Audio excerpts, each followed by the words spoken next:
Alors, aujourd'hui, on va plonger dans l'une des histoires les plus captivantes de tout le Coran, la sourate Youssouf. On l'appelle souvent la meilleure des histoires. Mais attention, ce n'est pas juste un récit pour passer le temps.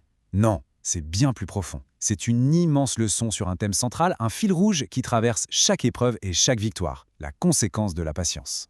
Ce qui est vraiment fascinant avec cette sourate, c'est qu'elle annonce la couleur dès le départ. Du début à la fin, le texte nous explique son propre but. Le message est clair, ce récit n'est pas là pour le divertissement ou le suspense. Le but, c'est d'en tirer un bénéfice, une leçon de la sagesse. Chaque détail a son importance et tout ce qui est raconté est présenté comme la vérité. Allez, c'est parti. Voyons ensemble ce qui rend cette histoire si spéciale, si unique. Et voilà, le cœur du réacteur, le pivot de toute l'histoire, c'est cette expression. Aqibat as-sabr. Littéralement, ça veut dire la conséquence de la patience. C'est vraiment le fil conducteur. Pensez-y une seconde. La jalousie de ses frères, le puits, l'esclavage, la tentation en Égypte, puis la prison, et enfin le pouvoir. Chaque étape, absolument chaque étape, est une démonstration de cette idée. La patience face à l'épreuve mène toujours au final à une issue positive.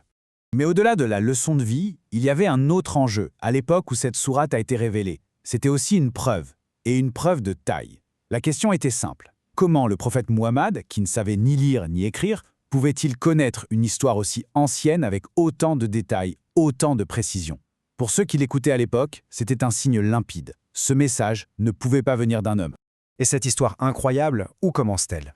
Eh bien, elle commence au sein même de la famille. La toute première épreuve, celle qui va mettre le feu aux poudres, c'est celle de l'envie. Et sur ce point, le texte ne mâche pas ses mots. L'envie n'est pas présentée comme un petit défaut de caractère, non. C'est décrit comme un mal absolu, une force destructrice capable de pousser des frères à commettre l'impensable. C'est vraiment la racine de toute l'injustice qui va suivre. D'ailleurs, il y a une observation psychologique dans l'analyse de ce récit qui est juste bluffante de vérité. Un père, naturellement, il se réjouit du succès de son fils. Il espère même qu'il le dépassera. Mais un frère, eh bien l'envie peut tellement empoisonner la relation qu'il ne supporte pas de voir son propre frère réussir. C'est précisément cette dynamique terrible qui est à l'œuvre ici. Bon, Youssouf survit à la trahison de ses frères, mais les épreuves sont loin d'être terminées. Arrivé en Égypte, un nouveau test l'attend. Et cette fois, ce n'est pas une épreuve physique, mais une tentation d'une intensité rare. C'est ici qu'on aborde la vertu de la chasteté. Et là, attention, il y a une subtilité linguistique dans le texte qui est fascinante. Au moment où Youssouf et la femme de l'intendant sont surpris, le texte dit qu'ils ont trouvé son maître à elle, à la porte, et non pas leur maître. Pourquoi cette nuance? Eh bien, l'explication est profonde. Par ce simple mot, le langage préserve la dignité et le statut de croyant de Youssouf. L'idée, c'est qu'un non-croyant ne peut exercer une souveraineté véritable sur un croyant. C'est un détail infime mais lourd de sens. Alors qu'il est totalement innocent, Youssouf fait un choix radical. Il préfère aller en prison plutôt que de pécher. On pourrait voir ça comme une descente aux enfers, la fin de tout. Mais en réalité, c'est une étape cruciale vers son ascension. C'est le début du voyage de la prison au pouvoir. Et ça nous amène à une règle d'or dans cette histoire. Al-Ihsan précède Al-Tamkin. L'Ihsan, c'est l'excellence, le fait d'agir de la meilleure manière possible, avec piété, en toutes circonstances. Le Tamkin, c'est le pouvoir, le succès, le fait d'être solidement établi. L'un est la condition de l'autre. Youssouf n'a pas attendu d'être en position de force pour être quelqu'un de bien.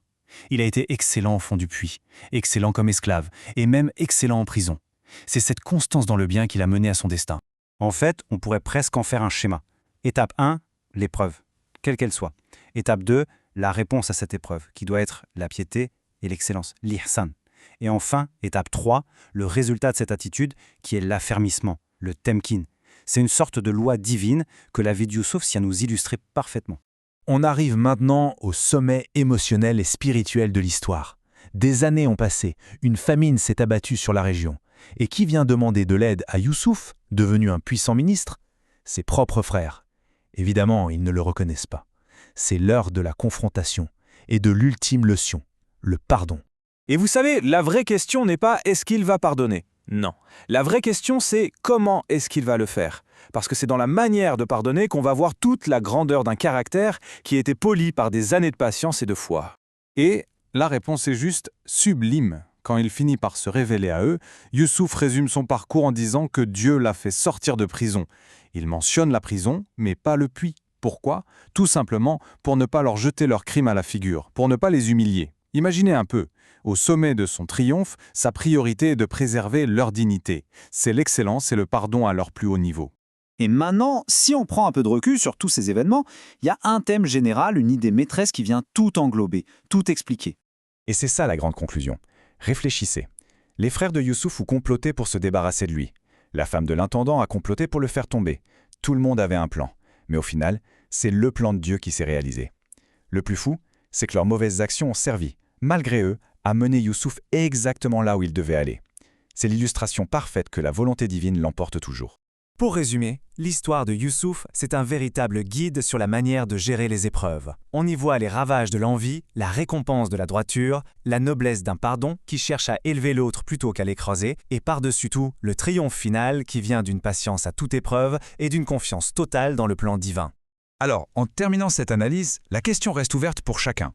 Face à nos propres puits, nos propres prisons, nos propres tentations, quelle est la leçon de la patience de Youssouf que l'on peut appliquer dans nos vies ? C'est peut-être là que la meilleure des histoires devient vraiment universelle et intemporelle.